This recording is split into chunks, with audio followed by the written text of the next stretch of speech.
नमस्ते। हमारे चैनल में आपका एक बार फिर से स्वागत है। क्या आप जानते हैं कि ऑस्ट्रेलियाई सिटीजनशिप पाने की प्रोसेस न्यूजीलैंड वासियों के लिए ज़्यादा आसान और सस्ती होने वाली है। हालांकि ऑस्ट्रेलिया में रहने वाले कुछ न्यूजीलैंडर्स ने डिपार्टमेंट ऑफ होम अफेयर्स पर पैसे हड़पने का आरोप लगाते हुए कहा है कि उनके परमानेंट वीज़ा एप्लीकेशंस की घोषणा के कुछ महीने पहले ही फास्ट ट्रैक किया गया था और यह घोषणा की गई थी कि उन्हें सिटीजन्स बनने की कोई ज़रूरत नहीं होगी। ज़्यादा जानकारी के लिए हमारे साथ बने रहें और इस वीडियो को लाइक, शेयर और सब्सक्राइब करके हमारे चैनल को सपोर्ट ज़रूर करें।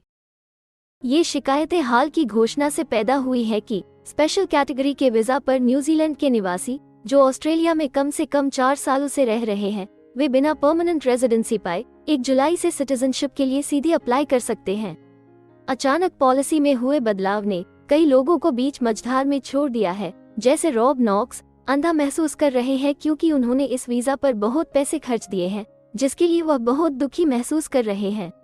नॉक्स, जो 1 दशक से अपनी ऑस्ट्रेलियाई पत्नी और बच्चों के साथ ऑस्ट्रेलिया में रह रहे हैं, उन्होंने कोविड-19 की महामारी के दौरान इस एहसास के कारण सिटीजनशिप के लिए अप्लाई करने का फैसला किया कि उनके पास देश में बेसिक अधिकारों की कमी है। पिछले साल उन्होंने एक माइग्रेशन एजेंट को नियुक्त किया था और $4,115 के स्किल्ड इंडिपेंडेंट वीज़ा सब क्लास 189 के लिए अप्लाई करने के लिए लगभग $2,000 का भुगतान किया था।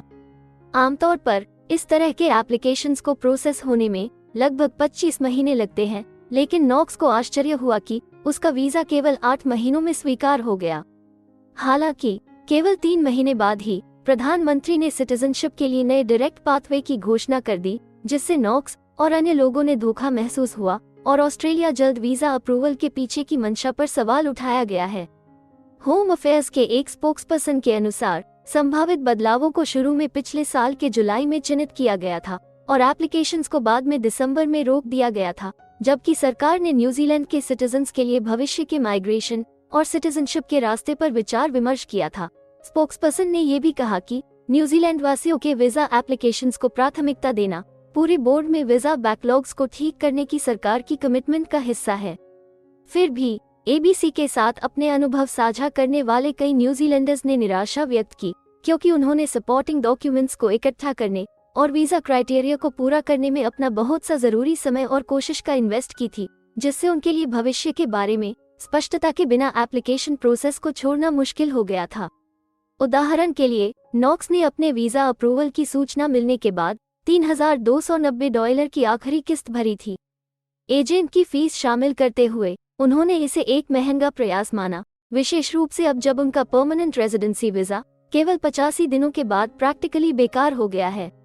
एक अन्य न्यूजीलैंडर टॉम ने सितंबर में अपने वीज़ा के लिए अप्लाई किया था और उसे ये केवल 4 महीने बाद जनवरी में मिल गया था। उनका मानना है कि एक्सेलरेटेड वीज़ा प्रोसेस अप्रैल 2023 की घोषणा से पहले एडिशनल रेवेन्यू जनरेट करने की एक कोशिश थी।